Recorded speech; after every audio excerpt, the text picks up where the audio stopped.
ಚಾಣಕ್ಯನ ತಂತ್ರಗಾರಿಕೆ ಅಂತ. ನಾನು ಒಂದು ಸಿದ್ದರಾಮಯ್ಯನವರ ತಂತ್ರಗಾರಿಕೆ ಅಂತ ಬರಿಬೇಕು ಅಂತ ಒಂದ್ಸಲ ಅಲ್ಲ, ನಾನು ಅವ್ರ ಪರವಾಗಿ ಮಾತಾಡ್ತಾ ಇರೋದು. ಅದರಲ್ಲಿ ಒಂದು ಸನ್ನಿವೇಶ ಬರ್ತದೆ ಅಧ್ಯಕ್ಷರೇ, ಚಾಣಕ್ಯ ಇದ್ರಲ್ಲಿ ಬರೀ ತೊಂದರೆ ಇಲ್ಲ.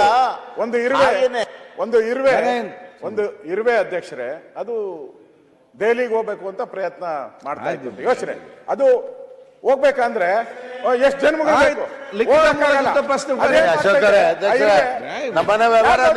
ಸೇರ್ಕೊಂಡ್ಬಿಡ್ತೈತೆ. ಡೆಲ್ಲಿಗೆ ಹೋಗೋ ಜವಾಬ್ದಾರಿ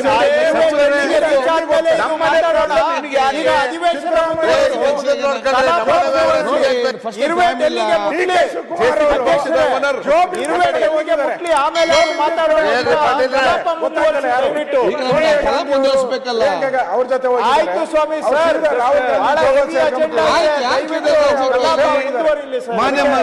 ತಂತ್ರಗಾರಿಕೆ ಮಾಡೋದ್ರಲ್ಲಿ ಪುಸ್ತಕ ಬರೀರಿ, ಆಮೇಲೆ ಮಾತಾಡೋಣ, ಚರ್ಚೆ ಮಾಡೋಣ. ಫಸ್ಟ್ ಪುಸ್ತಕ ಬರೀರಿ, ಮಾತಾಡೋಣ. ಪುಸ್ತಕ ಬರೀರಿ, ನಾವೆಲ್ಲ ಓದೋಣ. ಲಿಖಿತ ಮೂಲಕ ಉತ್ತರ ಸ್ಪಷ್ಟನೆ. ದಿನಾಂಕ ಪರಮೇಶ್ವರ್ ಅವರೇ, ದಿನಾಂಕ 15/12/2025 ಪ್ರವೇಶ ಮಾಡ್ರಿ. 5ನೇ ಪಟ್ಟಿಯಿಂದ ಒದ್ದಾಡ್ತಾ ಇದ್ದಾರೆ.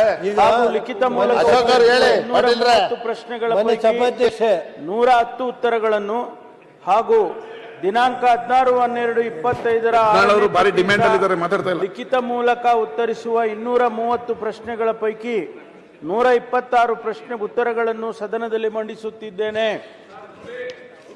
ಈಗ ರಾಯರೆಡ್ಡಿ ಸರ್, ಒಂದ್ ದಿವಸ 110, ಒಂದ್ ದಿವಸ 120, ಈ ಮಿಕ್ಕಿದ ಕ್ವಶನ್ಸ್ಗೆಲ್ಲ ಉತ್ತರ ಎಲ್ಲಿ? ಈಗ ನಾನು ಎಲ್ಲ ಬರೋದೇ ಇಲ್ಲ ಸರ್. ಆಗಸ್ಟ್ 21ನೇ ತಾರೀಕು ಕೊಡ್ಬೇಕಾಯ್ತು ಉತ್ತರ, ಇದುವರೆಗೂ ಗೊತ್ತಿಲ್ಲ.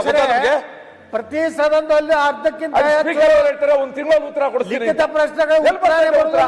ಆಯ್ತು ಸರ್, ಮಾನ್ಯ ಮುಖ್ಯಮಂತ್ರಿ ಆಫೀಸಿಗೆ ಕೊಟ್ಟಂತ ಉತ್ತರ ಇಲ್ಲ.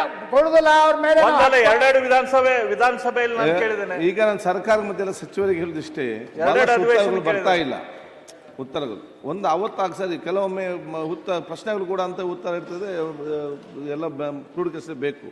ಹಾಗೂ ನಿಗದಿತ ಸಮಯದ ಮುಟ್ಟಿಸುವಂಥ ವ್ಯವಸ್ಥೆ ಇಲಾಖೆ ಮಾಡಬೇಕಿಲ್ಲ. ಅಧಿಕಾರಿಗಳ ಮೇಲೆ ಕ್ರಮ ತಗೊಳ್ಬೇಕು. ಯಾರಲ್ಲಿ ಗ್ರೌಂಡ್ ಲೆವೆಲ್ ಪ್ರಿಪೇರ್ ಮಾಡ್ತಾರೆ, ಇಲ್ಲ ಇದೇ ರೀತಿ ಮುಂದೆ ಹೋದ್ರೆ ಯಾರು ಪ್ರಶ್ನೆ ಕೇಳಲಿಕ್ಕೆ ಬರ್ತಾರೆ? ಅಶೋಕ್, ಈಗಾಗಲೇ ತಮ್ಮಿಂದನೂ ಕೂಡ ಅಧಿವೇಶನ ಮುಗಿದ ನಂತರನೂ ಕೂಡ ತಮ್ಮಿಂದ ನಮಗೆ ಪತ್ರಗಳು ಬಂದಿದೆ. ಇದನ್ನ ಮಾನ್ಯ ಮುಖ್ಯಮಂತ್ರಿಗಳು, ಮುಖ್ಯ ಕಾರ್ಯದರ್ಶಿಗಳು ಸಂಪುಟ ಸಭೆಯಲ್ಲೂ ಕೂಡ ಇಷ್ಟು ಉತ್ತರ ಬಾಕಿ ಇದೆ ಅನ್ನೋದು ಚರ್ಚೆ ಆಗಿ, ಸರ್ಕಾರ ಬಾಕಿ ಇರ್ತಕ್ಕಂಥ ಪ್ರಶ್ನೆಗಳಿಗೆ ಉತ್ತರ ಕೊಡ್ತಕ್ಕಂಥ ಗಂಭೀರ ಪ್ರಯತ್ನ ಮಾಡ್ತಾ ಇದ್ದೇವೆ. ಆದಷ್ಟು ಕೊಡ್ತಾನೂ ಇದ್ದೇವೆ. ಸಂಪುಟದಲ್ಲೂ ಕೂಡ ಇದು ಚರ್ಚೆ ಆಗಿದೆ. ಮುಖ್ಯಮಂತ್ರಿಗಳು ಸೂಚನೆ ಕೊಟ್ಟಿದ್ದಾರೆ, ಬಾಕಿ ಇರ್ತಕ್ಕಂಥ ಉತ್ತರಗಳು ಕೊಡಲೇಬೇಕು ಅಂತ. ತಮ್ಮ ಆಶಯ ಏನಿದೆ, ವಿರೋಧ ಪಕ್ಷದ ಆಶಯ, ಅದಕ್ಕೆ ನಾವು ಬದ್ಧರಾಗಿದ್ದೇವೆ. ನಮ್ಮ ಎಲ್ಲ ಪ್ರಯತ್ನ ಮಾಡಿ ಉತ್ತರ ಕೊಡ್ತೇವೆ. ಲೇಟೆಸ್ಟ್ ಹಾಗೂ ಇಂಟ್ರೆಸ್ಟಿಂಗ್ ಸುದ್ದಿಗಳಿಗಾಗಿ ಬಾಸ್ ಟಿವಿ ಕನ್ನಡ ಚಾನೆಲ್ನ ಸಬ್ಸ್ಕ್ರೈಬ್ ಮಾಡಿ. ಹಾಗೆಯೇ ಬೆಲ್ ಐಕಾನ್ ಪ್ರೆಸ್ ಮಾಡಿ. ಇದರ ಜೊತೆಗೆ ಫೇಸ್ಬುಕ್, ಇನ್ಸ್ಟಾಗ್ರಾಮ್, ಎಕ್ಸ್ ನಲ್ಲೂ ಮಿಸ್ ಮಾಡದೆ ಫಾಲೋ ಮಾಡಿ.